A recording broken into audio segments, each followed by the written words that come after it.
आखिरी सौदा में आपका स्वागत है। मैं हूं मुग्धा मिश्रा। नमस्कार, मैं हूं अनिल सिंघवी और शुरुआत करते हैं इस वक्त की बाजार की बड़ी बातों के साथ। कमजोर शुरुआत ग्लोबल मार्केट्स के चलते जुलाई सीरीज की हुई और हफ्ते के आखिरी दिन कमजोर शुरुआत के बाद निचले स्तरों से बेहद शानदार रिकवरी दी है। तो शुरुआती आधे घंटे में जो बाजार ने लोज बनाए उसके बाद वहीं से बाजार रिकवर होते हुए दिख रहे हैं और इस रिकवरी में जो वायदा कारोबार में सीरीज की शुरुआत में बड़ा एक्शन जो दिख रहा है वो 2 स्ट्राइक प्राइस पर 9400 के पुट में जुड़े हैं लगभग 11 लाख शेयर और 9500 के कॉल्स में जुड़े हैं लगभग 10 लाख शेयर। तो इस वक्त बाजार घूम फिरकर 9500 पर आ चुके। तो ऐसे में 9500 के कॉल में जो भारी भरकम ओपन इंटरेस्ट बढ़ा है, देखना होगा कॉल राइटर्स यानी कि जिन्होंने मंदी की पोजीशन बनाई है वो आखिरी 1 घंटे में अपनी इस मंदी की पोजीशन को काटते हैं या फिर इन लेवल्स पर आने के बाद बाजार रिकवरी के बाद ठहरते हैं। तो ये बड़ा सवाल होगा आखिरी 1 घंटे का। लेकिन हाँ, रिकवरी जो आई है उसमें डिफेंसिव शेयरों ने किया है कमाल। फार्मा और एफएमसीजी ये 2 ऐसे सेक्टर्स हैं जहां से आज की रिकवरी आती हुई दिखी है। लेकिन बैंकिंग शेयरों पर चुनिंदा बैंक शेयर छोड़ दे तो बाकी बैंकिंग शेयरों पर दबाव बरकरार है। बैंक निफ्टी अब भी 1/4% कमजोर है और यही बाजार की रिकवरी को थोड़ा सा ठंडा रखे हुए।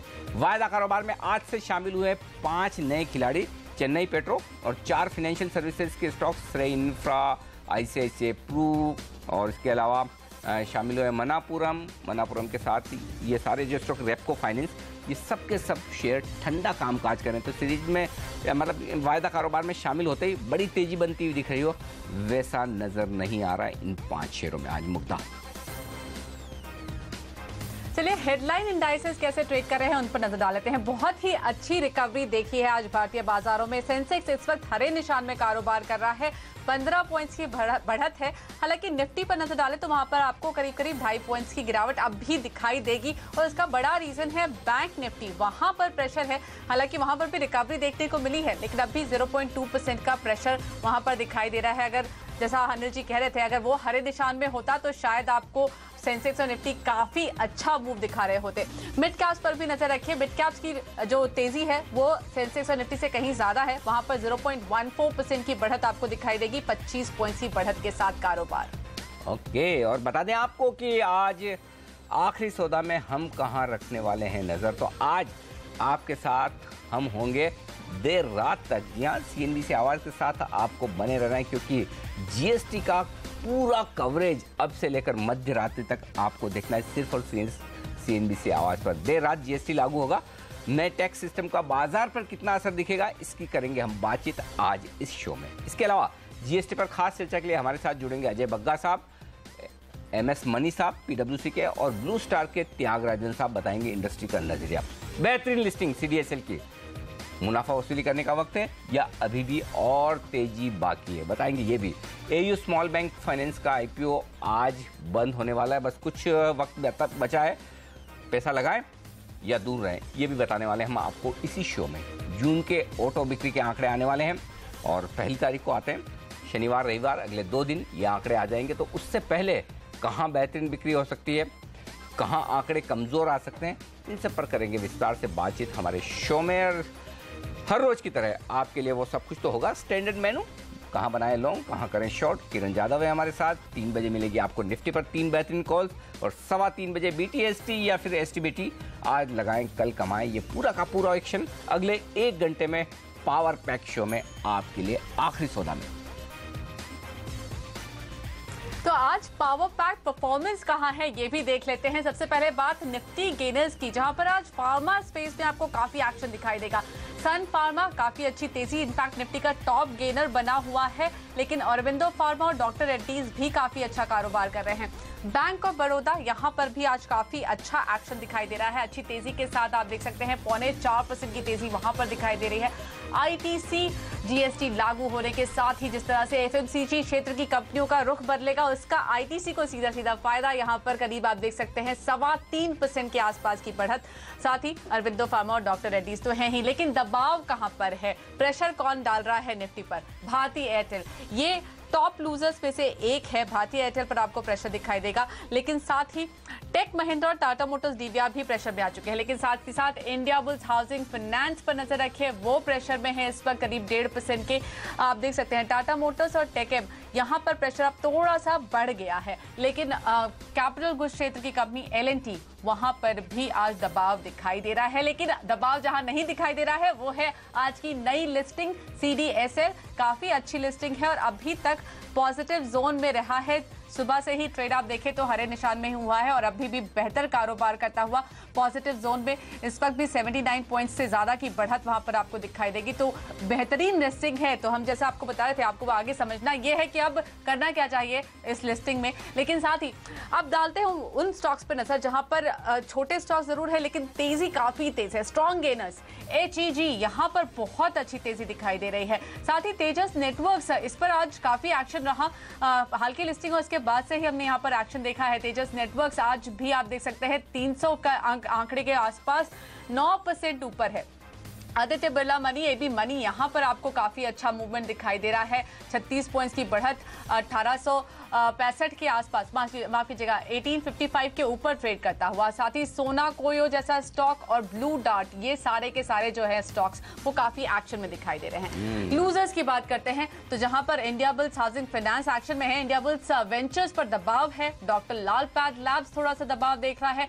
इंटरग्लोब एविएशन, खबरें कुछ ये निकल कर आई कि ये शायद एयर इंडिया के लिए दाव लगा सकता है और उसकी वजह से शायद बाजार को ये बात कुछ खास पसंद नहीं आई है। 5% नीचे ट्रेड करता हुआ। वेल्सपुल इंडस्ट्रीज और साथ ही एस्कॉट्स पर आप नजर रखें, वहां पर आपको ज्यादा दबाव दिखाई देगा। ओके, और मुक्ता, एक आपके काम की खबर आती हुई दिख रही है यहाँ पर। बजाज ऑटो ने पल्सर NS 160 ये स्पोर्ट्स बाइक लॉन्च की है। स्पोर्ट्स सेगमेंट में ये एंट्री बाइक है। 80,650 रुपये की प्राइस रखी है इन्होंने। आप तो पूरे ऑटो सेक्टर को बड़ी क्लोजली ट्रैक करती है और ड्राइव शो करती है। प्राइस ठीक है क्या 80,000? कैसे देख रही हैं? वेल, अगर बिल्कुल ये प्राइस काफी अट्रैक्टिव है। हालांकि पल्सर अगर आप देखें एज अ ब्रांड काफी कुछ मार खा चुका है। बजाज पिछले 1 साल से बहुत कोशिश कर रहा है वापस उस ब्रांड को रिवाइव करने की और कुछ एक्शन हमने देखना शुरू भी कर दिया है। BS3 BS4 के जो नॉर्म्स हैं उसकी वजह से बजाज थोड़ा पीछे रह गया आंकड़ों के मामले में, क्योंकि वो पहले से ही लेकर आ चुके थे BS4। तो जो BS3 में जो आंकड़े दिखाई दिए बढ़ बढ़ के, वो भी बजाज को नहीं देखने को मिले।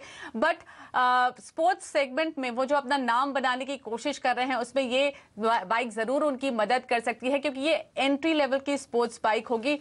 आजकल जो यूथ है उसको नॉर्मल बाइक्स, भले ही उसके पास कम पैसे हैं, उसको लुक्स चाहिए स्पोर्टी, और इसीलिए शायद ये जो प्रोडक्ट है ये बजाज के काम जरूर आ सकता है। उनकी एवेंजर काफी पॉपुलर है क्योंकि उसका लुक जो है वो काफी डिफरेंट है। इट्स अ क्रूजर बाइक, ये स्पोर्ट्स बाइक है और वो काफी पॉपुलर सिर्फ इसी वजह से है क्योंकि वहां पर एक डिफरेंट लुक ऑफर होता है। अब बजाज पल्सर इसका आप रिव्यू कर चुकी है या अब लॉन्च होने के बाद रिव्यू होता है? कैसे, मतलब क्या सिस्टम है? मतलब आप राइड करके देख चुकी है क्या? दोनों ही होता है। कभी कभी हम प्री लॉन्च भी करते हैं, कभी पोस्ट लॉन्च भी करते हैं, लेकिन हम ये जरूर आपको बता सकते हैं कि हम जरूर रिव्यू पेश करेंगे इस बाइक का। चलिए, तो मुग्धा राइड करने के बाद बताएंगे कि ये बाइक स्पोर्ट्स लेवल पर जो एंट्री में है कितनी बेहतरीन है। फिलहाल बाजार बेहतरीन होते हुए दिख रहे हैं, ये बात साफ है। 35 अंक ऊपर सेंसेक्स से निफ्टी हरे निशान में आकर 9,500 के ऊपर टिकता हुआ। मिड कैप इंडेक्स की रिकवरी मुझे बड़ी पसंद आ रही है, 1/4% मजबूत है। तो चलिए, किरण जाधव को करते हैं शामिल चर्चा में और लेते हैं राय उन तमाम शेयरों पर जहां पर लॉन्ग या शॉर्ट बनाने के मौके हैं आपके लिए। किरण, सबसे पहले जो मजबूत स्टॉक दिख रहा है उस पर मैं एक बात करूं आपसे। GMR इंफ्रा 2.5% मजबूत है, 9% आज ओपन इंटरेस्ट बढ़ा है। सीरीज के पहले दिन मजबूती के साथ सुबह से कारोबार हो रहा है, खरीदने का वक्त है ये? खरीदी करके चल सकते हैं, कोई दिक्कत वाली बात नहीं है। पर इसमें एक लेवल है 20 रुपये 50 पैसे, ये अगर क्रॉस करता है तभी एक इसमें जोश आ जाएगा और फिर 22 रुपये के पहले टारगेट रहेंगे और फिर 25। तो मैं शायद 20 रुपये 50 पैसे क्रॉस करने की राह देखूंगा ऐड करने से पहले। ओके, एक और स्टॉक है इन्फीबीम, जो आज सीरीज के पहले दिन, जाहिर सी बात है। आज दर्शकों को बता दूं, आज भी बहुत सारे लोग, मैं जब रोज सुबह ट्विटर पे अपनी कमेंट्री देता हूं तो कुछ लोगों ने मुझे मैसेज करके भेजा, सर आज वो भेजे नहीं स्टॉक FNO बैन में कौन से हैं। तो आप सबकी जानकारी के लिए बता दूं कि सीरीज के पहले दिन एक भी शेयर, कोई भी शेयर FNO बैन में नहीं होता, ये ध्यान में रखिएगा। सीरीज के पहले दिन कोई बैन में नहीं होगा। तो इन्फीबीम, जिसने पूरी सीरीज आराम से बैन में बिताई है, आज पहले दिन वापस लगता है बैन में जाने की तैयारी तो कर रहा है। 20% ओपन इंटरेस्ट बढ़ गया, लेकिन 6% स्टॉक भागा है, आज 1100 पर आ गया। किरण, क्या करें यहाँ पर? बहुत ही स्ट्रांग ओपन इंटरेस्ट है अनिल जी, और वॉल्यूम भी काफी शानदार देखने को मिल रहे हैं। इसने एक इंपॉर्टेंट रेजिस्टेंस भी है 1070 का, वो भी क्रॉस किया है। तो इनको लॉन्ग पोजीशंस बनाने चाहिए। स्टॉप लॉस रहेगा 106570 के नीचे, और टारगेट्स के लिए मेरा मानना है कि एक रेजिस्टेंस बहुत इंपॉर्टेंट है 1130। तो 1130 के टारगेट्स जल्दी देखने को मिलेंगे, शायद सोमवार या मंगलवार को ही देखने को मिलेंगे, पर उधर एक रिव्यू लेना चाहिए, क्योंकि ये अगर लेवल क्रॉस कर देगा तो फिर वन वे रैली आपको देखने को मिल सकती है अच्छी खासी। किरण, आज सिगरेट स्टॉक्स काफी अच्छा ट्रेड देख रहे हैं। आईटीसी पर ही नजर डालिए, दिन के हाई पॉइंट पर ट्रेड कर रहा है। उम्मीद थी कि शायद टैक्स बढ़ेगा यहाँ पर, लेकिन उतना ज्यादा बढ़ा नहीं है। जीएसटी में थोड़ी सी रिस्पाइट ही माना जा रहा है, जिस तरह से सिगरेट का टैक्सेशन निकल कर आया है। शायद इसी वजह से एक्साइटमेंट है बाजार में। आईटीसी में इस वक्त करना क्या चाहिए? टेक्निकली एक एसेंडिंग ट्रायंगल पैटर्न का ब्रेकआउट भी आज देखने को मिला है, करीबन 315 पे ब्रेकआउट मिला है। अगर हम डेरिवेटिव डेटा देखते हैं तो उधर भी करीबन 12% की ओपन इंटरेस्ट राइज देखने को मिल रही है, और वॉल्यूम भी बहुत ही शानदार देखने को मिल रहा है। पिछले करीबन एक महीने का डेटा लेते हैं तो करीबन एवरेज वॉल्यूम्स के 40% राइज देखने को मिल रही है। तो मेरा मानना है कि इधर लॉन्ग पोजिशंस बन रहे हैं और इधर लॉन्ग करके चल सकते हैं। 315 का स्टॉप लॉस रहेगा, और टारगेट्स के लिए 332 से 35 के लेवल सोमवार तक देखने को मिल जाने चाहिए। एक और स्टॉक जो आज सीरीज के पहले दिन बैन से बाहर आने के बाद धुलाई झेल रहा है वो है इंडिया बुल्स रियल एस्टेट। 5% टूट गया। एक्चुअली सारे ही कमजोर है, एचडीएल, डीएलएफ। किरण, या तो आई बुल रियल या फिर आपको इन दोनों में से कोई पसंद हो शॉर्ट करने के लिहाज से, डीएलएफ, एचडीएल, या फिर देर हो गई दूर रहे, क्या क्या कहेंगे आप? नहीं, बिल्कुल नहीं। मेरा मानना है कि इंडिया बुल रियल एस्टेट ही शॉर्ट करने की सलाह होगी। इतने अच्छे खासे ओपन इंटरेस्ट एडिशन देखने को मिल रहे हैं, करीबन 25% की बढ़त देखने को मिल रही है। अच्छे वॉल्यूम्स के साथ गिर रहा है स्टॉक। इसका नेक्स्ट सपोर्ट जो आता है वो करीबन 192 के करीब है, तो अभी 200 पे ट्रेड कर रहा है, 192 के लेवल्स टेस्ट करेगा। स्टॉप लॉस बहुत दूर नहीं है, 205, यानी 5 रुपए का रिस्क है, और रिवॉर्ड करीबन 10 रुपए का है। तो रिस्क टू रिवॉर्ड 1:2 है, बहुत ज्यादा अच्छा नहीं है, पर फिर भी हाई रिस्क इन्वेस्टर्स इसमें शॉर्ट करके चल सकते हैं। दो एविएशन स्टॉक्स हैं और दोनों पर ही दबाव है। इंटरग्लोब एविएशन ये ज्यादा दबाव देख रहा है, अच्छा खासा प्रेशर यहाँ देख रहे हैं, लेकिन जेट एयरवेज भी प्रेशर में है, करीब करीब 2% का प्रेशर वहां पर भी है। इंटरग्लोब एविएशन के लिए तो खबर आई ही है, और आज वो हेडलाइंस दिखाई दे रहा था कि वो शायद एयर इंडिया के लिए बिड कर सकते हैं। करेंगे कि नहीं वो अलग बात है, लेकिन अभी खबर आई है, उसके बाद से हम प्रेशर देख रहे हैं। क्या करना चाहिए इन दोनों स्टॉक्स में? मुग्धा जी, इस स्टॉक में हमने बहुत अच्छे वॉल्यूम के साथ और ओपन इंटरेस्ट एडिशन देखते हैं तो करीबन 50% राइज देखने को मिल रही है, तो ये बहुत बड़ी राइज है। तो बहुत शॉर्ट पोजीशंस बने हैं, पर इसमें एक ध्यान रखना पड़ेगा कि स्टॉप लॉस बहुत स्ट्रिक्ट रहे। स्टॉप लॉस रहेगा 1210 के 10 के नीचे जब तक है तब तक शॉर्ट पोजीशन बिल्कुल बनाए रखने चाहिए। निचले स्तर हमें देखने को मिलेंगे करीबन 1140 से लेके 1120।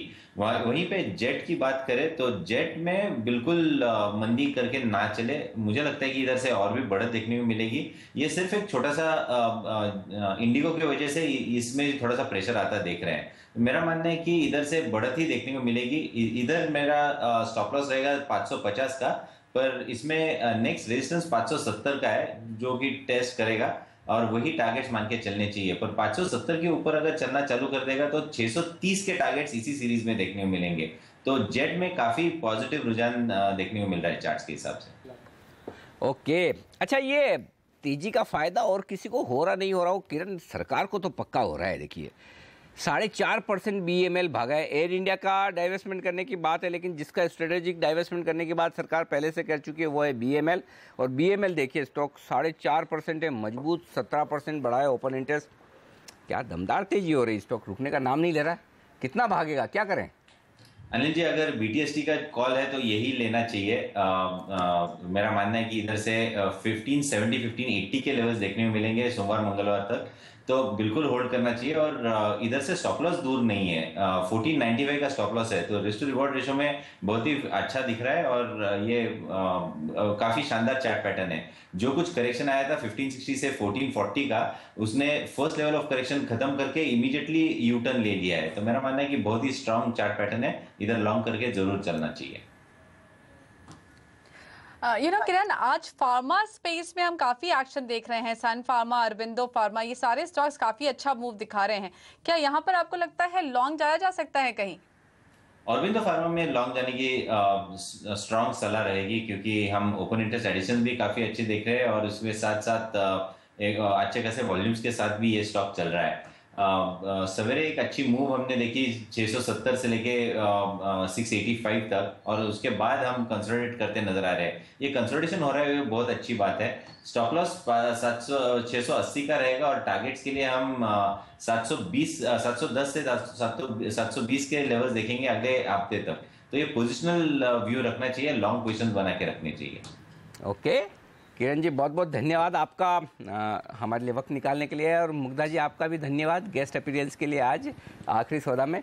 चलिए लेंगे एक छोटा सा ब्रेक, और इस ब्रेक के उस पार हमारे साथ जुड़ने वाले हैं जीएसटी पर खास चर्चा करने के लिए ब्लू स्टार के त्यागराजन साहब, और साथ ही एमएस मनी साहब हमारे साथ कार्यक्रम में शामिल होंगे।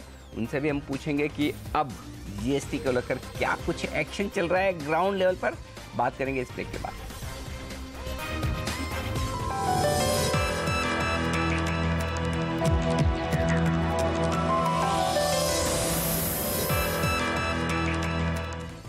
और अब बात करेंगे आज से बदलने वाले सबसे बड़े टैक्स स्ट्रक्चर की। जी हां, जीएसटी होगा आज रात से लागू, और करते हैं उसी पर एक कवरेज। ओके, हमारे साथ जुड़ रहे हैं जीएसटी पर बातचीत करने के लिए कुछ खास मेहमान। सबसे पहले तो हम बात करेंगे डेलॉयट के सीनियर डायरेक्टर एमएस मनी साहब है। बड़ी गहराई से जीएसटी की उन्हें तमाम बारीकियां पता है। ब्लू स्टार के जॉइंट एमडी बी त्यागराजन साहब हमारे साथ जुड़ रहे हैं, बताएंगे इंडस्ट्री का क्या रुझान, क्या रवैया इस वक्त बन रहा है जीएसटी को लेकर, और बाजार की भी तो तैयारी जरूरी है जीएसटी के लिए होनी। अजय बग्गा साहब है हमारे साथ, जो बताएंगे कि बाजार कितना डरा हुआ है, कितना मजबूत है अंदर से जीएसटी के ठीक पहले। आप सब लोगों का स्वागत है। तो सबसे पहले मनी साहब, शुरुआत आपके साथ की जाए। जो सबसे बड़े टैक्स रिफॉर्म की बात की जा रही है कि जीएसटी अब तक का टैक्स रिफॉर्म सबसे बड़ा आज़ादी के बाद का, तो जाहिर सी बात है कि इतना बड़ा काम सरकार करे तो उसे फ़ायदा भी बड़ा होना चाहिए। होगा क्या? बिल्कुल होगा, और मेरे हिसाब से जीएसटी के दो फायदे होंगे। एक तो है इनडायरेक्ट टैक्स की जो कलेक्शंस है, जो करंट ईयर में गवर्नमेंट ने टारगेट की है तकरीबन 9 लाख करोड़ के करीब, वो सिग्निफिकेंटली एक्सीड हो जाएगी, क्योंकि जीएसटी में कंप्लायंस बहुत ज़्यादा बढ़ जाएगा और किसी को भी टैक्स नहीं पे करने की गुंजाइश जीएसटी में हो ही नहीं सकती है। क्योंकि सेलर ने अगर अपना इनवॉइस अपलोड किया तो उसने किसको सेल किया, क्या प्राइस पे सेल किया, सब कुछ अवेलेबल है गवर्नमेंट के पास में। तो कंप्लायंस की वजह से इनडायरेक्ट टैक्स कलेक्शन ज़बरदस्त बढ़ जाएगी। उसके साथ में होगा मेरे हिसाब से इनकम टैक्स की कलेक्शंस भी काफ़ी बढ़ जाएंगी, क्योंकि अभी जब सेल और परचेज रिपोर्ट हो जाती है, अगर कुछ सेक्टर्स में लोग उसको अंडर रिपोर्ट कर रहे थे, उनको उसका सही रिपोर्ट करना पड़ेगा।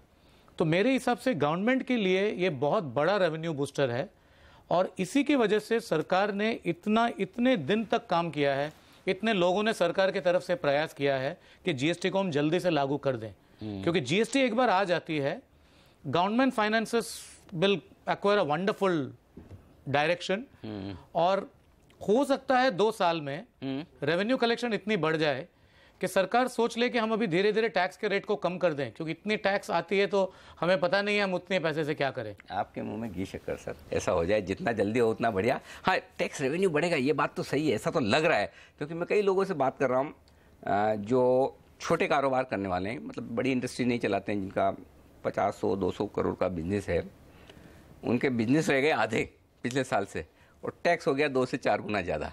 तो मतलब सब काम पक्के में होने लगा है। लेकिन वाकई में क्या जीएसटी लागू होने के बाद कारोबार बढ़ेगा? हमारे साथ ब्लू स्टार के जॉइंट एमडी त्यागराजन साहब हैं। त्यागराजन साहब, आप इंग्लिश में जवाब देंगे, मैं सवाल हिंदी में पूछता हूँ। अगर आप मेरा सवाल ना समझ पाए तो मुझे बताइएगा, फिर इंग्लिश में ट्रांसलेट कर दूंगा। ये बताइए कि इंडस्ट्री रेडी है ना जीएसटी को लागू करने के लिए, या फिर कोई लास्ट मिनट है, वो हिकअप्स होती हैं, जो अड़चने होती है, तैयारी कम होती है, वैसा कुछ माहौल है?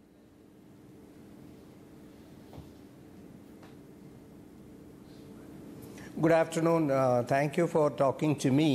The reform, first of all, I want to talk on behalf of Blue Star and the industry. This is a welcome move. In the long run, it should benefit the industry. To begin with, air conditioners are taxed at 28%. We expected that to be at 18%. It didn't happen.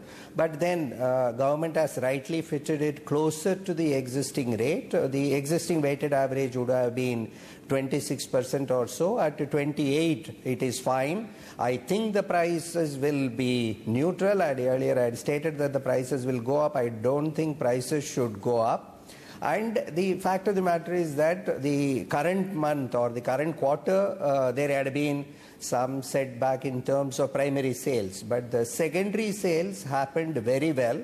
I think the market would have grown anywhere between 15 to 20% in Q1. And we would have expected that to grow by around 30%, but the primary sale has not happened. I think in about a couple of months, the market, as it prepares for the festival season, should be doing well.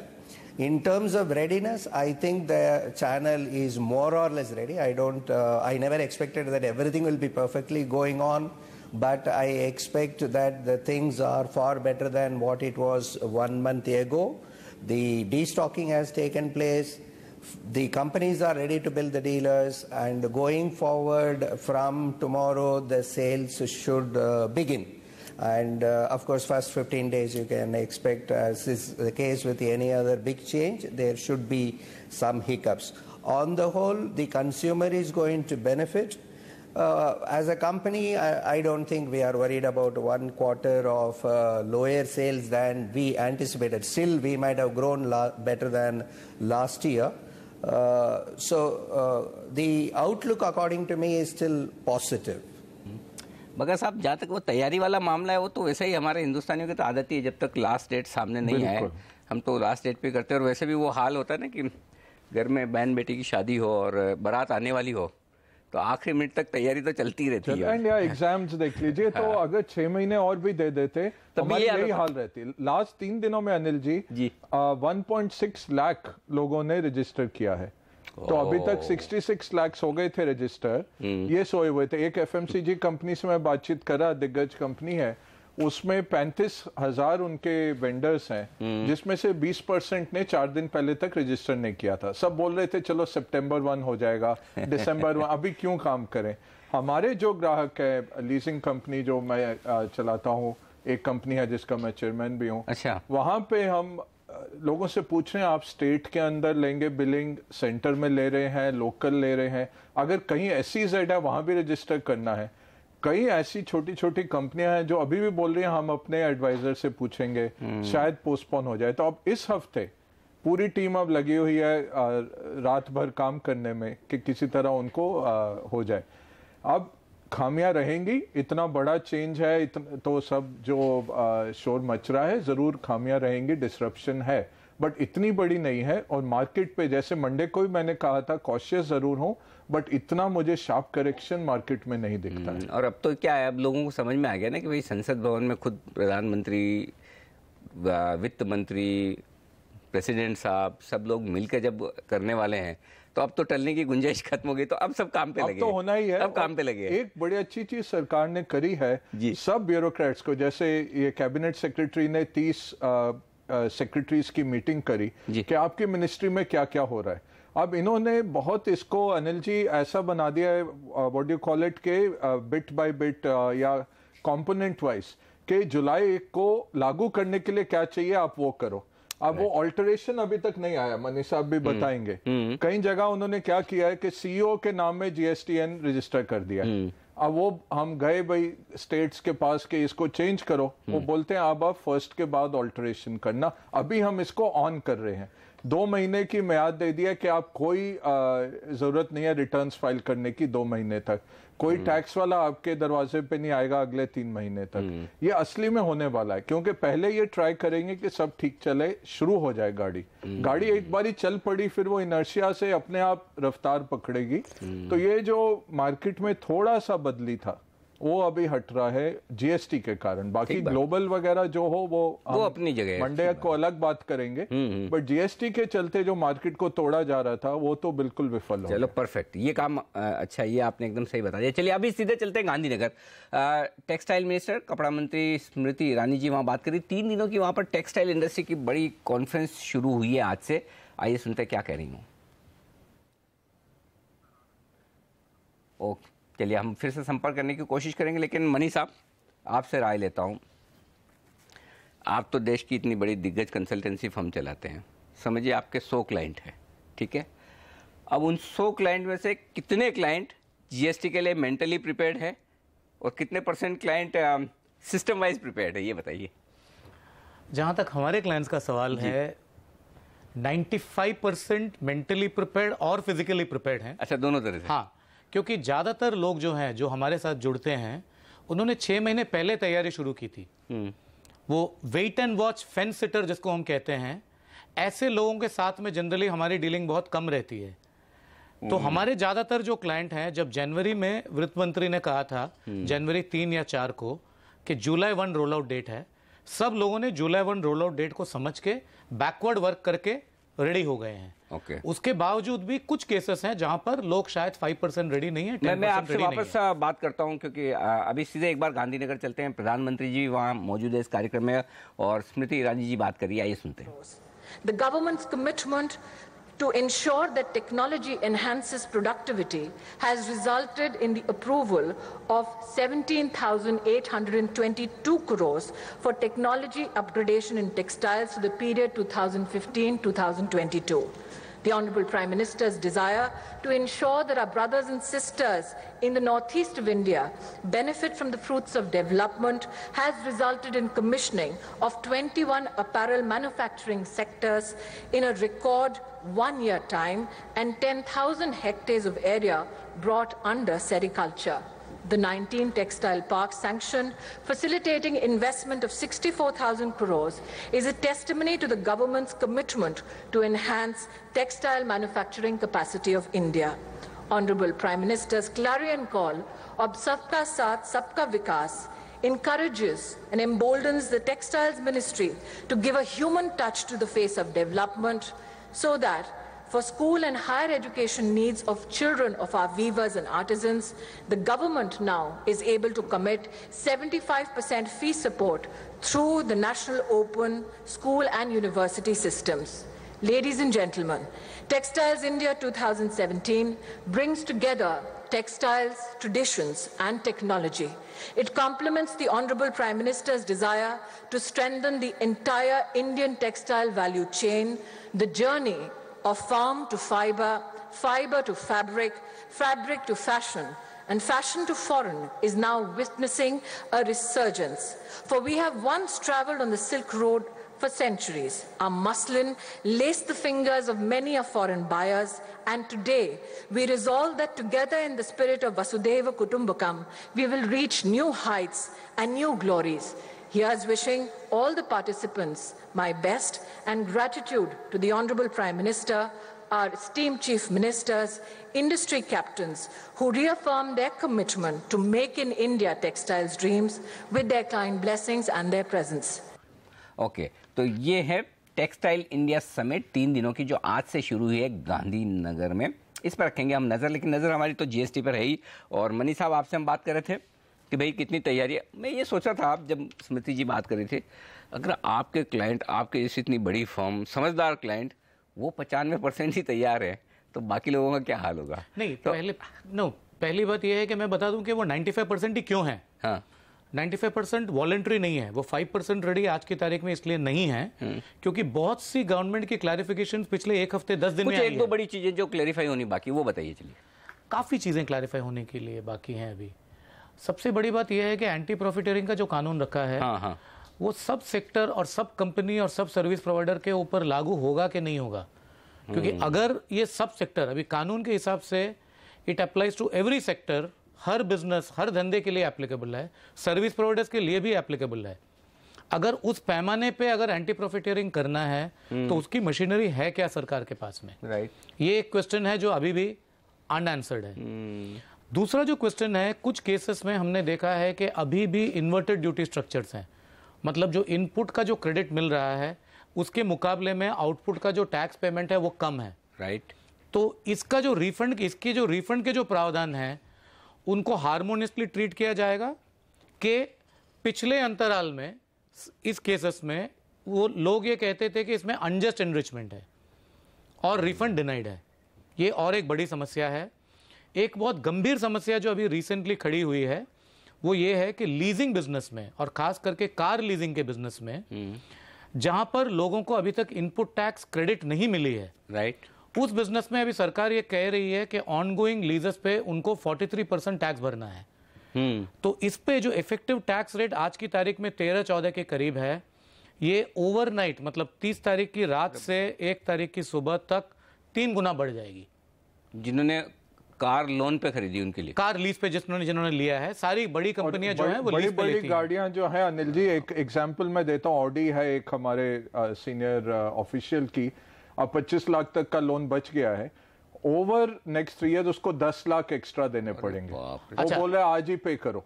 ये जो समस्या है, अगर Audi और Mercedes की बात होती मैं समझता, पर ये है स्विफ्ट डिजायर और होंडा सिटी और इनोवा में भी कि 14% से जंप हो गया 43% तक। अब ये इंटेंशनल नहीं हो सकता है और ये प्रोस्पेक्टिव हो सकता है। मतलब अगर कोई कल से गाड़ी ले या लीज पे ले, उस पे अगर 43% आती है तो वो समझ में आता है, पर पास्ट पीरियड में जो लीजेस चल रही हैं उसके ऊपर भी अचानक इसका जो इम्पैक्ट है वो बहुत गहरा है। तभी बड़े बुजुर्ग कह के गए लोन कम लो, ज्यादा ठीक रहता है, अचानक से कम ये लोन पे गाज गिर जाए, मतलब ये तो बड़ा खतरनाक पॉइंट है। अच्छा मेरी कार लोन पे नहीं है। देखो 60% गाड़ियां जो बिकती हैं भारत में लोन पे बिकती है। बात तो सही है, और महंगी वाली तो बिल्कुल लोन पे बिकती है। चलिए अब चर्चा करने के लिए तो बहुत सारे मुद्दे हैं, आपसे भी बात करनी थी, मनी साहब, त्यागराजन साहब से भी। थोड़ा सा वक्त कम है, आज हफ्ते का आखिरी दिन है, सीरीज का पहला दिन है, बाजार बंद होने की तैयारी में भी है, 3 बज चुके हैं। आप दोनों से लेंगे विदा, बग्गा साहब तो हमारे साथ रहेंगे, मार्केट की बातें इनसे करेंगे। बाजार मजबूत होते दिख रहे हैं, बज गए हैं 3 और 3 बजे तो आपको पता ही है क्या मिलता है। निफ्टी पर 3 बेहतरीन ट्रेडिंग कॉल्स। तो बता दें आज हमारे कौन से एक्सपर्ट्स हैं जिन्होंने निफ्टी पर आपको कॉल्स भेजी।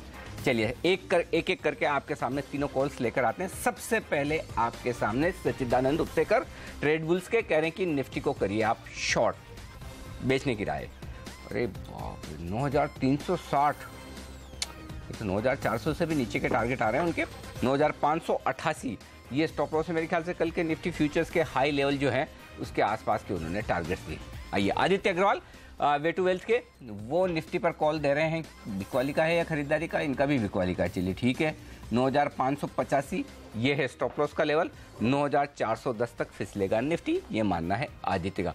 हमारे साथ जुड़ चुके हैं इक्विटी रश के सीईओ कुणाल सरावगी, पूछ लें उनसे भी। बताएं कुणाल, लॉन्ग या शॉर्ट?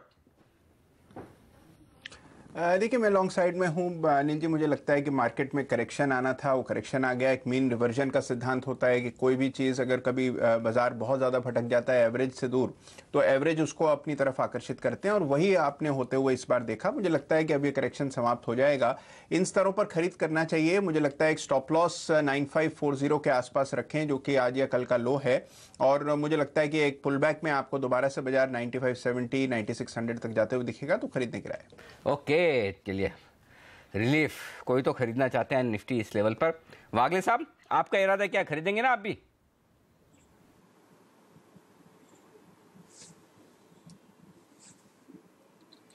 आफ्टरनून अनिल जी, मेरे हिसाब से 9450 9550 का रेंज है, हल्का सा पॉजिटिव मैं बन रहा हूं, बट वन वे बाइंग की तो अभी भी सलाह नहीं है। मैं थोड़ा एविडेंस के लिए वेट करूंगा, जो कि मंडे को अपॉर्चुनिटीज बहुत मिलेंगे।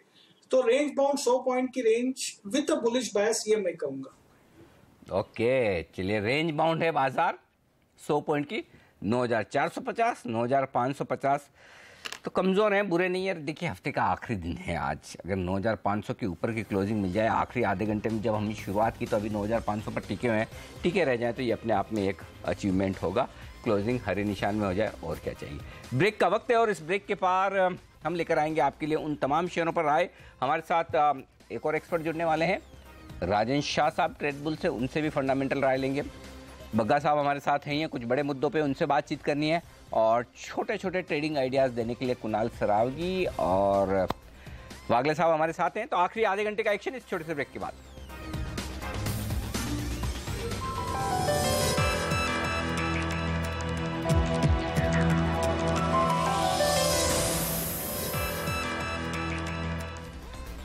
28 अंक ऊपर है सेंसेक्स और निफ्टी पर 6 अंकों की मजबूती, लेकिन मिड कैप शेयरों पर रखिए नजर, बस एक्शन वहीं पर है और जबरदस्त है।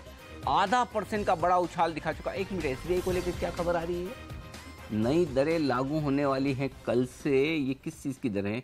बेस रेट घटाकर 9% किया, 0.1% बेस रेट घटाई है। ओके, मतलब इसका मतलब यह कि ब्याज दरों में थोड़ी कटौती हुई, 10 बेसिस पॉइंट की ब्याज दरें घटी है एसबीआई की तरफ से। अभी कौन कौन से कर्जों पर घटी है ये थोड़ी देर में हम बता देंगे आपको पूरी डिटेल्स लेकर, लेकिन कल से 1 जुलाई से नई दरें लागू हो रही, तो एसबीआई ब्याज दरें घटाता हुआ। अभी थोड़ी देर पहले खबर आई थी जो छोटी बचत योजना है उस पर भी सरकार ने 10 बेसिस पॉइंट से ब्याज दरें घटाई, खासतौर से किसान विकास पत्र जैसे जो ये सारे छोटे छोटे स्मॉल सेविंग स्कीम्स हैं, तो धीमे धीमे ब्याज दरें कम हो रही इन तमाम चीज़ों पर। तो चलिए, एसबीआई इस बीच ओके 1 रुपया ऊपर ट्रेड कर रहा है, लेकिन हाँ कुणाल, ऑटो स्टॉक्स, इनमें चार्ट्स देखिए। एक ऑटो स्टॉक बताइए जिसके चार्ट मजबूत और एक ऑटो स्टॉक ऐसा बताइए जिसके चार्ट्स हों कमज़ोर, क्योंकि लॉन्ग और शॉर्ट दोनों ही करना है आज ये बचे हुए टाइम में सोमवार के लिए। और उसकी वजह यह है कि कल और परसों 2 दिनों में आएंगे ऑटो सेल्स के आंकड़े इस बार महीने के, तो क्या कुछ हो सकता है वो मैं आपसे राय लूँ चार्ट देखकर। उससे पहले बग्गा साहब, ये जो इस माहौल में प्री जीएसटी वाले माहौल में बहुत सारे डीलर डिस्काउंट भी दे रहे हैं, कुछ इन्वेंट्री कम कर रहे हैं। अच्छा, कुछ लोगों ने कंपनियों से नई गाड़ियां मंगवाना बंद कर दिया। अब ये समझ में नहीं आ रहा कि इस बार इस महीने के खास तौर से जो आंकड़े होंगे वो कैसे रहेंगे कंपनियों के लिए। बिक्री ज़्यादा होगी, वो पुश कर रहे थे बेचो बेचो बेचो डिस्काउंट देके, तो ज़्यादा होगी या आंकड़े कम दिखने वाले हैं? क्या अंदाजा क्या है आपका? देखिए, काफी हद तक ना डिस्ट्रीब्यूटर के इन्वेंट्री मैनेजमेंट से भी वॉल्यूम बनाए जाते हैं, क्योंकि जब आपकी फैक्ट्री के गेट से निकल गई गाड़ी तो वो सेल दिखा देते हैं। हाँ, उनका तो डिस्पैच हो गया। हाँ। तो वो इस बारी नहीं हुई है क्योंकि डिस्ट्रीब्यूटर ने डीस्टॉकिंग शुरू कर दी थी। अच्छा। मई के एंड से ही नई गाड़ियां कोई नहीं उठा रहा था। जैसे नया एफएमसीजी तो चलता है, बट ड्यूरेबल्स और गाड़ियों में बहुत फर्क पड़ा है कि डिस्ट्रीब्यूटर पुराना माल निकाल रहे थे कि जून 30 तक इन्वेंट्री क्लियर हो जाए, क्योंकि जो इन्वेंट्री का जो इनपुट क्रेडिट वगैरह है वो काफी पेचीदा है। और वो जो मनी साहब भी पहले बोल रहे थे वो अभी भी इतना क्लैरिटी नहीं है डिस्ट्रीब्यूटर लेवल पे। तो कंपनियों ने ये जरूर बोला कि हम आपको रखेंगे इससे वर्जित और हम थोड़ा सा आपको एक सबवेंशन देंगे जो आप डिस्काउंट्स दे रहे हैं।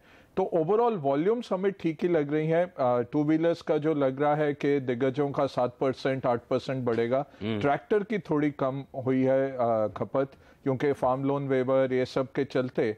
अब फार्म लोन वेवर का क्या होता है, अनाउंसमेंट आने शुरू होते हैं तो वो पर्टिकुलर लोन पे ही नहीं, सारे लोन पे पूरा का पूरा गांव उठ के पैसे देना बंद कर देता है। तो इसमें कंपनियां भी थोड़ा विड्रॉ कर लेती हैं। बहुत इंटरेस्टिंग रहेगा इस बारी ट्रैक्टर सेल्स देखना। मुझे लगता है थोड़ा कम आएगा tractor sales, but two wheelers और पैसेंजर ये दोनों ऊपर हैं। कमर्शियल व्हीकल फ्लैट टू शायद कम, बट इसमें जो चेंज मार्केट चेंजर हो सकता है कि जून में जो डिस्काउंट देखे, तो जिसको गाड़ी खरीदनी थी इस साल में सब लोग जा के देख रहे थे 50,000 80,000 रुपए 4 लाख 3 लाख की गाड़ी पे भी मिल रहे थे। अच्छा, मैंने सुना वो महंगी वाली गाड़ियां जो है BMW मर्सिडीज टाइप जो 8-8 10-10 लाख सस्ती। हाँ, वो परसेंटेज वाइज वैसा ही हो रहा था, लगभग 10 से 25% तक के डिस्काउंट दिए जा रहे थे और उतना मार्जिन रहता नहीं है। आप अगर कंपनियों का भी देखिए ऑपरेटिंग मार्जिन या डीलर्स का भी, तो कोई तो इसकी भरपाई करेगा।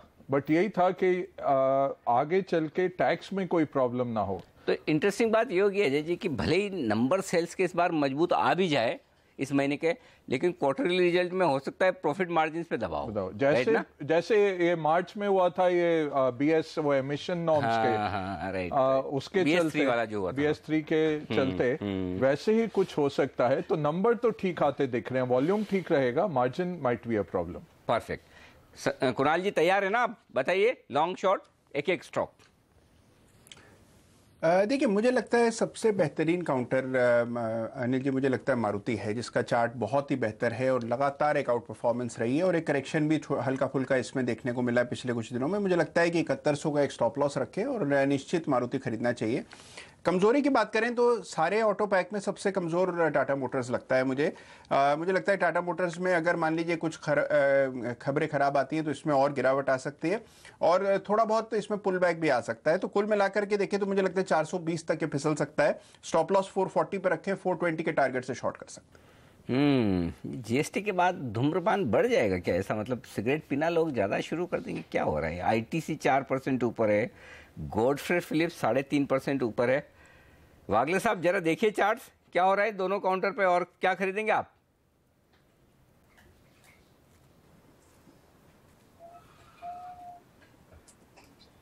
अनिल जी, मैं आईटीसी के साथ जाऊंगा। वैसे गॉडफ्रे भी अच्छा ही लग रहा है, बट आईटीसी का पैटर्न क्लियर ब्रेकआउट है। इनफैक्ट ड्यूरिंग द डे हमारा बाय कॉल भी था लगभग 318-320 के आसपास, ऑलरेडी 4-5 रुपए ऊपर है।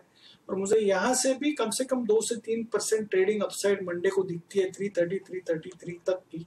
तो मैं आईटीसी के साथ जाऊंगा। ओके, आईटीसी ज्यादा बेहतर दिख रहा है इस वक्त। आईटीसी के लिए तो वैसे भी आईटीसी और दूसरे ब्रांडेड प्लेयर्स जो हैं बग्गा साहब, उनके लिए तो जीएसटी मतलब इससे बढ़िया बात हो नहीं सकती। नहीं, बिल्कुल। और देखिए बहुत हद तक स्मगल्ड गुड्स आते हैं भारत के अंदर, तो इनको काफी वॉल्यूम्स पे क्षति होती है अनअकाउंटेड अनऑर्गेनाइज्ड लोगों से, वो होपफुली कम होगा। दूसरी बात है जो कर की दरें हैं वो एक्सपेक्टेड थी कि पता नहीं कितना आएगा, सेस कैसे लगेगा, वो लगभग लग रहा है कि जो ये पहले दे रहे थे। आपने अभी एक वो भी चलाया था कैप्शन कि लगभग 65% का कर है तंबाकू सिगरेट्स पे, और वो उतने का उतना ही रहने की उम्मीद है सेस के साथ। तो ये एक रिलीफ भी चल रहा है मार्केट में। तो ओवरऑल ये नहीं है कि वॉल्यूम्स की वृद्धि होगी, बट टैक्स ना बढ़ने के कारण वॉल्यूम्स बरकरार रहेंगे, मार्जिन्स बरकरार रहेंगे। दूसरा जो अनऑर्गेनाइज सेक्टर्स, नेपाल से आता है, बांग्लादेश से आता है, काफ़ी समुंदर से भी माल आता है, जो इनको हर्ट करता है स्ट्रेट, वो अब मुश्किल हो जाएगा मोर एंड मोर। और उसके आगे जो पेनल्टीज हैं वो बहुत ड्रैकोनियन है। जिस तरह से जेल की बात हो रही है, 5 साल के जेल और क्या क्या, अगर 5 करोड़ का टैक्स का आपने गफला किया है तो जेल विदाउट बेल है कि वो उन्होंने लिखा है 2 करोड़ तक आप अरेस्ट करके बेल दे सकते हैं, 5 करोड़ के ऊपर है तो बेल ही नहीं है।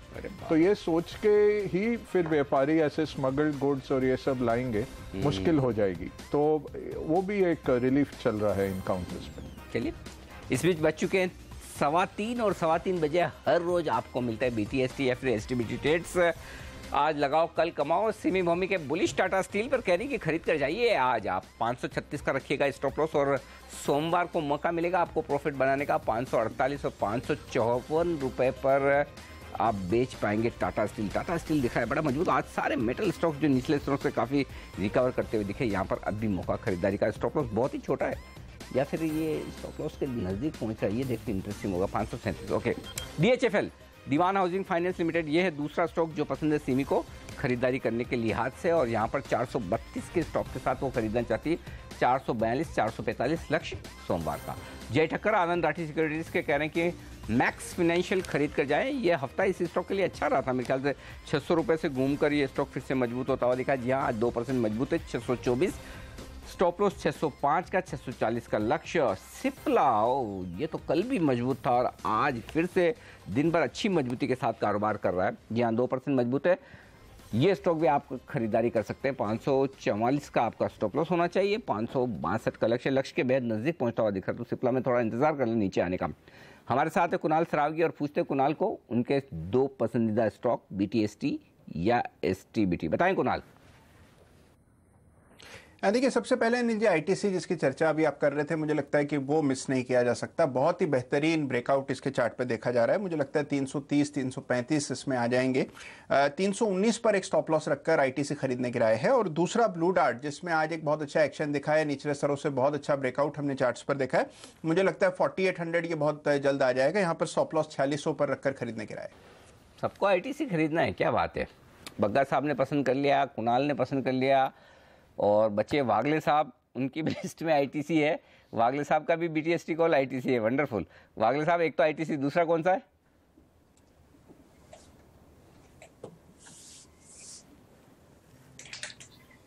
अनिल जी, टाइटन में मुझे स्ट्रेंथ दिखाई दे रही है। ओपन इंटरेस्ट भी अच्छा है, मैं समझता हूँ इसको लेके चलना चाहिए। 518 के स्टॉप लॉस से बाय करें फॉर अ टारगेट ऑफ 534। और दूसरा आईटीसी है जो 318 का स्टॉप लॉस होगा और टारगेट होगा 333। ओके, आईटीसी खरीदें, टाइटन खरीदें, तो बात वही हो रही है बगा साहब, थीम तो वही निकल रही। देखिए टाइटन भी कंजम्पशन वाली, ब्रांडेड कंजम्पशन, ये थीम चलेगी, यहाँ पर नज़र ज़रूर रखिएगा। तो ये स्टॉक्स चलने के लिए तैयार है। चलने के लिए एक और स्टॉक तैयार है, हालांकि शो की शुरुआत में मैं जिक्र कर चुका था, लेकिन फिर से करने का मन हो रहा है क्योंकि स्टॉक ने जिस तरह की तेज़ी दिखाई, बनता है एक बार फिर से बात करना है। इन्फीबीम 7% बढ़ा है अब और 1100 के पार निकल चुका है, दिन के हाई पॉइंट पर है, सबसे ज़्यादा बढ़ने में आगे है, सबसे ज़्यादा ओपन इंटरेस्ट में आगे है। ओहो, बताइए सर वागले साहब, चार्ट्स क्या हैं? ये तो बैंड में आने की तैयारी में फिर से।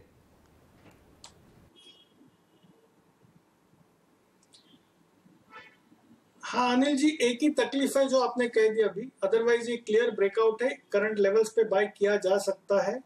और मेरे हिसाब से ये 1250 तक का मेरा पोजिशनल व्यू बैठता है, मैं काफी बुलिश हूँ। एक एम लेवल का ब्रेकआउट की तैयारी, इनफैक्ट ब्रेकआउट हो चुका है, तो मैं समझता हूँ यही लेवल पे लेके बाय करके चले। 1075 का मेरा स्टॉप लॉस होगा और अगले कुछ दिनों में 1200-1250 के आसपास जा सकता है। ओके, 1200-1250 जाएगा, लेकिन ये दिनों में नहीं जाता अगले साहब, ये खाली सीरीज में जाता है। सीरीज के 2 दिन ट्रेड करता है, फिर बंद, फिर वापस अगली सीरीज में जब खुलेगा तब दौड़ लगाएगा, फिर रुक जाएगा। उम्मीद करें कि अगर ये बैंड में न जाए तो अच्छी बात है। आज के सेशन में कुछ और मजबूत शेयर देख लेते हैं, कहाँ पे एक्शन है आज सीरीज के पहले दिन। BML की हमने बात की, अरे वाह, BML भी रफ्तार रुक नहीं रही इसकी। 1505 रुपये था जब हम बात कर रहे थे शो की शुरुआत में, 1505 जैसे ऐसा कुछ भाव था, मुझे याद आ रहा है। 1535 हो गया डेज हाई पर। बैंक ऑफ बड़ौदा, न्योमरा की आज रिपोर्ट पढ़ रहा था मैं, और रिपोर्ट में 200 रुपये का टारगेट दिया। ये बैंक सुबह से बड़ा मजबूत होता हुआ दिख रहा है, यहाँ पे अच्छी खरीदारी हो रही है। कुणाल जी जरा देखिए इसके चार्ट्स, बैंक ऑफ बड़ौदा, इरादा है आपका खरीदारी करने का 162 पर? देखिए मुझे लगता है अनिल जी इंतजार करना चाहिए। हालांकि देखिए आज एक बहुत अच्छा मूव निचले स्तरों से देख रहे हैं, लेकिन मुझे लगता है मल्टीपल रेजिस्टेंसेस चार्ट्स पर हैं। जैसे कि अभी ओवरहेड सप्लाई 165 पर है, तो जब तक 165 पार ना हो जाए तब तक कोई ऐसे कंपेलिंग रीजन नहीं है कि इसको इन स्तरों पर बाय करें। मुझे लगता है वेट एंड वॉच करना चाहिए। ओके सर, बैंक्स पर क्या राय? अभी ये जो आज जैसे हम ये खबर देख रहे थे, JP एसोसिएट वाली आई और लग ऐसा रहा है कि धीमे धीमे समस्याएं कम होगी, सुलझेगी, और ये इस तरह के कॉर्पोरेट्स पैसा देंगे तो बैंक्स की भी हालत सुधरेंगे। ये ऐसी कंपनियों के शेयरों में तेजी हो रही है जहाँ पर भारी भरकम कर्ज है, GVK, GMR, ये सब अब दौड़ लगाने लगे हैं। तो क्या कहीं बाजार ये समझ रहा है कि पैसे आ जाएंगे बैंकों के पास, या नहीं भी आएंगे तो उतना बड़ा मामला रिस्क अब नहीं बचा जितना पहले था? और क्या कुछ फिर खरीदारी करनी चाहिए क्या? पहली बात तो करनी चाहिए तो किन को खरीदें? ये जो फंसे हुए हैं इन शेयरों को खरीदें या बैंकों को खरीदें? मेरे ख्याल से बैंक बेटर रहेंगे। शेयर्स भी खरीदे जा सकते हैं, बट कई जगह अनिल जी ये होगा कि इक्विटी शेयर होल्डर को खत्म कर दिया जाएगा। तो वो जो प्रोमोटर होल्डिंग होगी और आम जनता की होल्डिंग को क्या करेगा बैंक्रप्सी कोड, उस पर एक सवाल है अभी। तो ओवरऑल क्या होगा कि प्रमोटर की होल्डिंग जीरो कर दी जाएगी, ताकि और बैंक उसको एज्यूम कर लेगा। माइनॉरिटी शेयर होल्डर को कैसे ट्रीट करते हैं वो ज़्यादा क्लैरिटी मुझे तो नहीं है, और मेरे ख्याल से मार्केट में भी नहीं है। ओवरऑल क्या उम्मीद है कि अगले 12 से 18 महीनों में काफ़ी हद तक ये NPA के ऊपर जो फोकस आ रहा है उसके चलते बैंक्स की स्थिति थोड़ी सुधरेगी। बट मैं यही कहूँगा जो टॉप 4-5 पब्लिक सेक्टर बैंक्स हैं उनको आप देख सकते हैं, जो निजी क्षेत्र के कॉर्पोरेट लेंडर्स हैं उनको ज़रूर देख सकते हैं, वो टर्न अराउंड है। और प्राइवेट सेक्टर में जो कंज्यूमर को लेंड कर रहे हैं, हाउसिंग फाइनेंस कंपनियां हैं या प्राइवेट सेक्टर बैंक्स हैं ऐसे जो ज़्यादा फोकस हैं कंज्यूमर पे, वो सबसे अच्छा करेंगे, वो करते आए हैं और आगे वो भी बरकरार रहेंगे। इकोनॉमी रफ्तार पिकअप कर रही है। हम जो high frequency indicators Anil ji देखते हैं वो काफ़ी क्वार्टर्स के बाद अब वो जता रहे हैं, वो फॉरवर्ड लुकिंग इंडिकेटर्स होते हैं, वो दिखा रहे हैं कि इकोनॉमी में रफ्तार आ रही है। और ये GST एक बहुत बड़ा डिसरप्टर लग रहा है कि जो 31% अनऑर्गेनाइज था वो ऑर्गेनाइज के अंदर आएगा, और उसके चलते आप देखेंगे इकोनॉमी बढ़ेगी, टैक्सेशन का जो कलेक्शंस है वो बढ़ेगा सरकार का। ओवरऑल सेकेंड हाफ में अच्छी चीज़ें होने की उम्मीद हो रही है और मार्केट फॉरवर्ड लुकिंग है। मुझे लगता है 2-3 हफ्ते बीत जाने दीजिए GST के, सो डोमेस्टिक कारणों पे मार्केट और आगे बढ़ना चाहिए। विदेशी कारण हम फिर और डिस्कस करेंगे, वहां भी मैं ऑप्टिमिस्टिक ही हूँ। थोड़ा बहुत ये लग रहा था नहीं, वो विदेशी कारण और कहीं नहीं करेंगे, यही करेंगे। आपने 2 बार बोल दिया शो में विदेशी कारण हम बाद में डिस्कस, कुछ तो इसका मतलब आपके दिमाग में चल रहा है विदेशी संकेतों को लेकर कुछ डर है या पॉजिटिव है? नहीं, थोड़ा डर ये है कि ट्रम्प ट्रेड खत्म हो रही है। जो 8 नवंबर की ट्रम्प ट्रेड आई थी कि भाई वो टैक्स रिफॉर्म करेंगे, हेल्थ केयर रिफॉर्म करेंगे, वो कर नहीं पाए हैं, तो वो थोड़ा निकला था मार्केट से, तो उसके चलते डर लग रहा था कि मार्केट्स में करेक्शन आएगा। दूसरी बात है, आज ड्रागी जो है यूरोपियन बैंक के, उन्होंने बोला कि थोड़ा हम टाइटनिंग करेंगे, बट जिस तरह से डेटा आ रहा है यूएस में, इतनी तेजी नहीं है इकोनॉमी में, लगता नहीं कि फेड रेट हाइक कर पाएगा। तो वहां से मुझे ऑप्टिमिज्म लग रहा है एटलीस्ट इस वीकेंड में जाते हुए कि फेड इतनी तेजी से नहीं करेगा। सितंबर में फेड शायद होल्ड करे, अगस्त में आरबीआई शायद रेट कट कर दे। तो मैं तो कहूंगा कि बैंक शेयर्स खरीदिए, खरीद के बैठिए, और लगता है अगस्त सितंबर में उछल सकते हैं। अगर जिस तरह से भी माहौल बन रहा है, लो इन्फ्लेशन का, सरकार के फिस्कल बिल्कुल काबू में है, आरबीआई को अब कोई बहाना नहीं है रेट कट करने का। निजी बैंक या सरकारी, या दोनों का मिक्स? निजी बैंक। सरकारी में कुछ ना कुछ मूड ही नहीं बनाते हैं आप कभी भी। टॉप 4-5 आप देखिए, वो इतना उनकी गंभीर स्थिति है। नीचे वाले तो अनिल जी देखिए 100% से ज्यादा उनका इरोजन हो गया नेटवर्थ का। उनको तो मर्ज करना पड़ेगा या नया पैसा आपको देना पड़ेगा, और नया पैसा आप अगर लेस देन बुक वैल्यू पे देते हैं तो अगर आप शेयर होल्डर हैं आपको हानि है। अगर कोई 4 टाइम 5 टाइम बुक वैल्यू पे उठाता है पैसा, मैं एज शेयर होल्डर, मुझे तो बहुत अच्छा है, मेरे 5 गुना पैसे बन रहे हैं। ठीक बात है। आप इसमें 0.5 की बुक वैल्यू वाले बैंक्स क्यों खरीदेंगे? पॉइंट तो ठीक है आपका। शुक्रिया सर हमारे लिए वक्त निकालने के लिए, पूरा विश्लेषण देने के लिए। और देखिए आपके जाते जाते बता देने को, सेंचुरी मार रहा है सेंसेक्स। बहुत अच्छा। और इस सेगमेंट के शुरू में आपने कहा था ग्रीन हो जाए तो अच्छा है। मैं निफ्टी देख ही रहा था, मैं बोला चलो अच्छा है, वीकेंड का गिफ्ट। ग्रीन नहीं है, सदाबहार ग्रीन है, हरियाली एकदम। देखिए 31,000 के आसपास सेंसेक्स बंद हो हफ्ते के आखिरी दिन, इतनी बड़ी इवेंट के पहले और क्या चाहिए। 9,525 के पहले आंकड़े का जो आंकड़ा था उसके ऊपर बंद हो रहा है। मिड कैप इंडेक्स देखिए, असली मजा तो मिड कैप इंडेक्स बढ़ता तभी आता है, क्योंकि ट्रेडर्स और जो छोटे छोटे इन्वेस्टर्स हैं वो तो छोटे शेयरों में पैसा लगाते हैं। कितने लोगों के पास एचडीएफसी बैंक और आईटीसी है तो सारे छोटे छोटे शेयर। तो मिड कैप इंडेक्स की 1% की तेजी बेहतरीन है। और आखिरी मिनटों में बैंक निफ्टी को भी थोड़ी शर्म आ रही है कि हम ही कितना दिन नीचे रहे, तो अब ये भी थोड़े लाल निशान से हरे निशान में आए। और पूरा एशिया 1% डाउन था, 0.7 0.8, उसमें भारतीय मार्केट मिड कैप 0.9% ऊपर जाना, ये बहुत ही स्ट्रॉन्ग स्ट्रेंथ है। बिल्कुल, तो डाइवर्जेंस है और ये दिखाता है भारत की स्ट्रेंथ। बिल्कुल, जो आपने पॉइंट कहा वो एकदम परफेक्ट है। ट्रम्प साहब का भले ही डर हो, लेकिन भारतीय बाजार जीएसटी को लेकर डर नहीं रहे। जाते जाते एक बार आपसे तो सर विदा लेंगे, बहुत बहुत शुक्रिया, लेकिन तब तक देख ले एक बार कि डाउ फ्यूचर्स 26 अंक ऊपर हैं, कल की गिरावट से उभरेंगे। 160-70 पॉइंट कल गिरे थे। यूरोप देख लें एक बार फटाफट, यूरोप का हाल कैसा है? कुछ रिकवरी आई है या फिर यूरोप का हाल थोड़ा ढीला ढाला है? हाँ, रिकवरी आई है ना। डैक्स कैक हरे निशान में आ गए हैं, फुटसे एकदम फ्लैट हो चुका है। तो ग्लोबल मार्केट्स थोड़े स्टेबल होते हुए दिख रहे हैं, और Sensex 101 century marker not out है इस वक्त। तो फटाफट आखिरी 3-4 मिनटों का एक्शन पूछ लिया जाए हमारे दोनों एक्सपर्ट कुणाल सरावगी और वागले साहब से। वागले साहब, एक ये शेयर आखिरी मिनटों में तेजी में आया, रैमको सीमेंट 4% भागा है, 14-15% ओपन इंटरेस्ट बढ़ा है। कुछ चार्ट्स पे एक्शन दिख रहा है क्या आपको?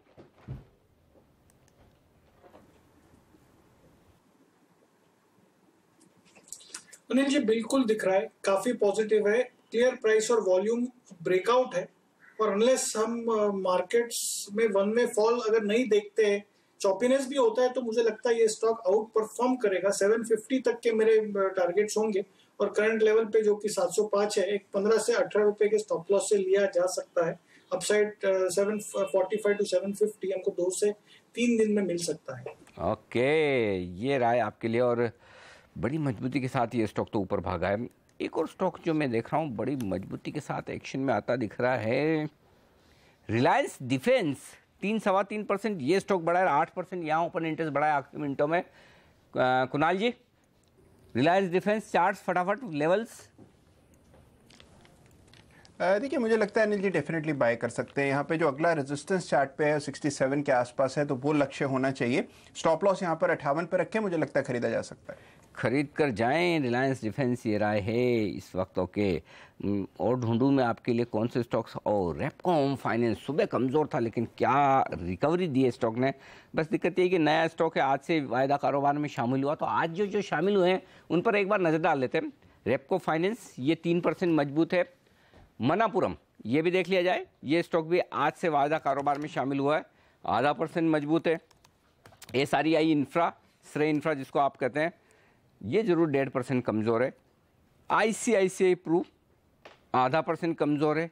चेन्नई पेट्रो ये 2% कमज़ोर है। तो ये 5 स्टॉक जो आज नए शामिल हुए हैं वायदा कारोबार में, उनका ये हाल है। अच्छा, अब आज कौन से स्टॉक के बैन में आने की संभावना है?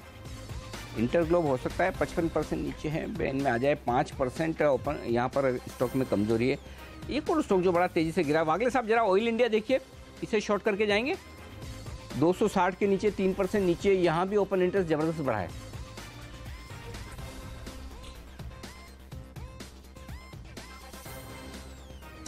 अनिल जी, डाउन साइड तो है, मुझे लगता है ये 250 तक के डाउन साइड दिखा सकता है। करंटली 258, 259 के आसपास ट्रेड हो रहा है। एक अहम लेवल जो कि 263 का लेवल है, वो ब्रेक किया है, और जब तक ये उसके नीचे रहता है, मेरे लिए ये थोड़ा डाउन साइड दिखा रहा है। तो यस, शॉर्ट बिल्कुल कर सकते हैं। 5 रुपए स्टॉप लॉस, 8 से 10 रुपए टारगेट डाउन साइड।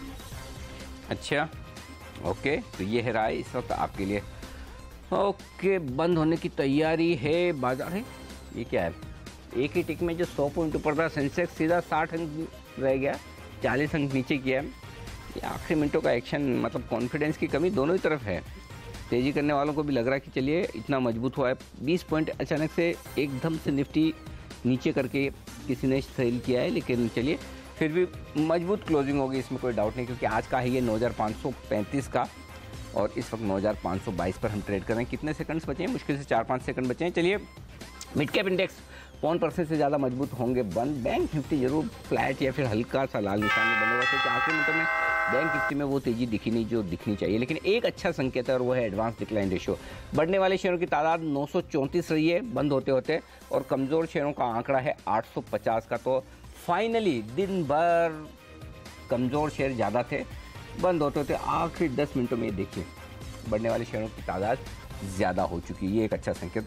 जो प्रोविजनल क्लोजिंग मेरी स्क्रीन पर दिख रही है, 62 अंक ऊपर सेंसेक्स पर, 19 अंक ऊपर निफ्टी पर, 140 अंक ऊपर, यानी कि 0.5% मिड कैप इंडेक्स ऊपर मजबूत हुआ है, 12 अंक ऊपर हुआ है बैंक निफ्टी बंद। थोड़ी देर में ये सेट हो जाएंगे, एडजस्ट हो जाएंगे, उसके बाद हम आपको बताएंगे कि फाइनल क्लोजिंग किस तरह की आती है। लेकिन फिर भी ये कहना होगा कि क्लोजिंग बुरी बिल्कुल भी नहीं है, अच्छी रिकवरी होती हुई दिखिए। ओके कुणाल जी, ये बताइए कि इस क्लोजिंग के बेसिस पे क्या कहेंगे? हफ्ते का आखिरी दिन था, क्लोजिंग जो हुई है ठीक है ना? अगले हफ्ते के लिए ऐसा कोई बुरा हाल तो नहीं है ना? बिल्कुल नहीं है। मुझे लगता है अनिल जी, काफ़ी एक बड़ा करेक्शन हमने निफ्टी में देख लिया, 200 पॉइंट्स का ऑलमोस्ट टॉप से अगर आप देखें, और मुझे लगता है कि एक बेस इन्हीं लेवल्स के आसपास 9450 के आसपास निफ्टी में है। मुझे लगता है कि इन स्तरों पर खरीद के जाना चाहिए। तो आज मुझे लगता है BTST के लिहाज से भी और ओवरऑल भी अगले हफ्ते के लिए मुझे लगता है खरीद के जाना चाहिए। ओके, तो ये है इस वक्त आपके लिए। चलिए विदा लें आपसे कुणाल जी और संदीप जी, शुक्रिया आपका आखिरी सौदा में हमारे दर्शकों की मदद करने के लिए। और इससे पहले कि बाजार फाइनल क्लोजिंग दे, एक बार स्टॉक 2020 का देख लेते हैं रिजल्ट।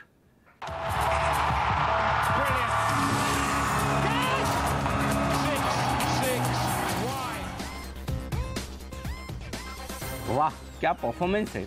1% रिटर्न आए नीरज की टीम के, और 3% रिटर्न आए हेमंत की टीम के, वो भी ऐसे बाजार में जब इतना खराब खुला, इतनी रिकवरी, इतना उतार चढ़ाव, उसके बावजूद देखिए टॉप परफॉर्मर्स पर डालिए नज़र।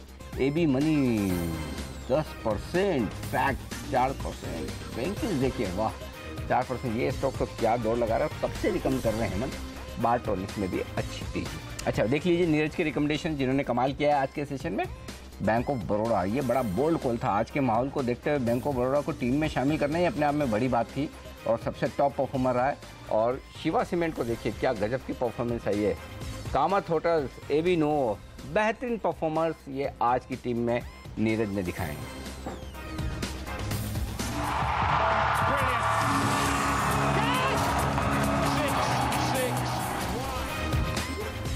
तो फाइनली हम क्लोज हुए हैं 64 अंकों की मजबूती के साथ। सेंसेक्स पर 17 अंक मजबूत, 9520 पर बंद हुआ है निफ्टी। मिड कैप इंडेक्स में 0.5% की शानदार तेजी। बैंक निफ्टी मामूली सा 16 अंक नीचे, लेकिन 23,200 के ऊपर बंद हुआ है। एक अच्छी बात बता दूं, इस हफ्ते एक भी दिन बैंक निफ्टी भले कमजोर कितना ही हुआ, लेकिन 23,200 के नीचे जाकर बंद नहीं हुआ है। ये एक अच्छा संकेत। चलिए, तो ये रहा आज हफ्ते के आखिरी दिन, जुलाई सीरीज के पहले दिन बाजार का हाल। आखिरी सौदा में आज के लिए इतना ही। वीकेंड मस्ती, आज शुक्रवार है, टीम पूरी आ चुकी है, तैयार है और बहुत कुछ मसाला है आज आपके लिए। तो बस मैं भी हूँ, हमारी टीम के सारे मेंबर्स भी हैं। छोटा सा ब्रेक ले रहे हैं, तब तक तैयार हो जाते हैं वीकेंड मस्ती के लिए।